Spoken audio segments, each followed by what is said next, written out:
บายดีพี่น้องมื้อนี้ก็มาซอกสมุนไพรแหละพี่น้องแต่ว่า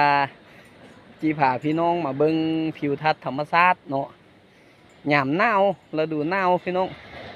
ในตอนเช้าเนาะของสวนห้วยเย็นพี่น้องเอ้ยมาเบิ่งนำกันเด้อพี่น้องเด้อนี่อยู่ป่าอยู่ผูแหละพี่น้องเอ้ยมื้อนี้ขึ้นมาแต่เช้าพี่น้องขึ้นมาแต่เช้าพูนน้ำหมอกพี่น้องเอ้ย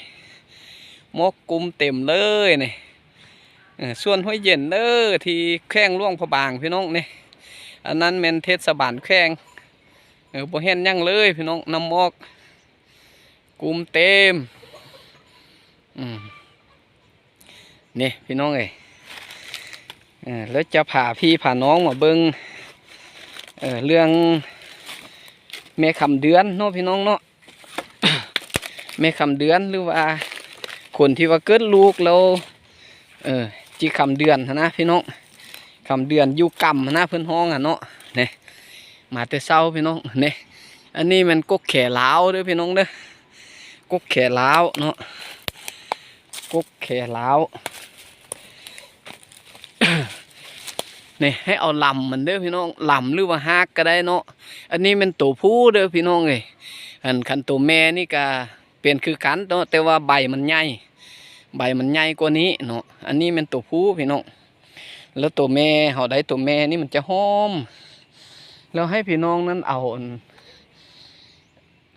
า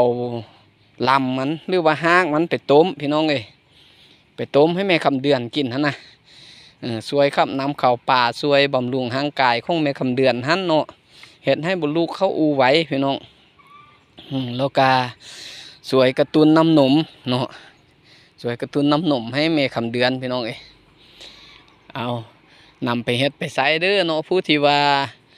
จีสร้างครอบสร้างขัวก็จือไว้พี่น้องแล้วให้ดีแท้ๆเพิ่นมีมั่งน้ำน้อยเนาะแล้วก็กกน้ำน้อยแล้วก็ต้นกลางคลองเนาะใส่น้ำกันพี่น้องแล้วก็บ่มีตัวอย่างเนาะมีแต่อันเดียวนี่แล้วก็ซอกห้าเอาเด้อพี่น้องเด้อกกน้ำน้อยหรือว่ากกห้ำหอกก็ได้เนาะบ่มีตัวอย่างให้เบิ่งเด้อพี่น้องซอกท่ามเอาห้าเอาเนาะ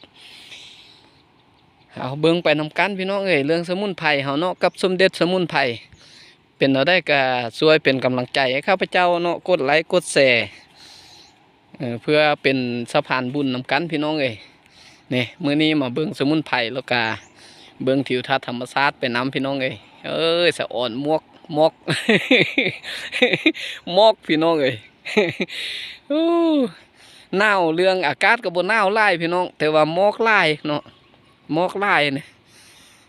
ร่างขาของนี้ย้อยปอบเลยพี่น้อง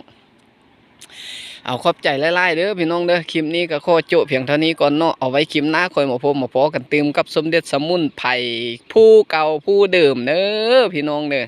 ขอบใจไล่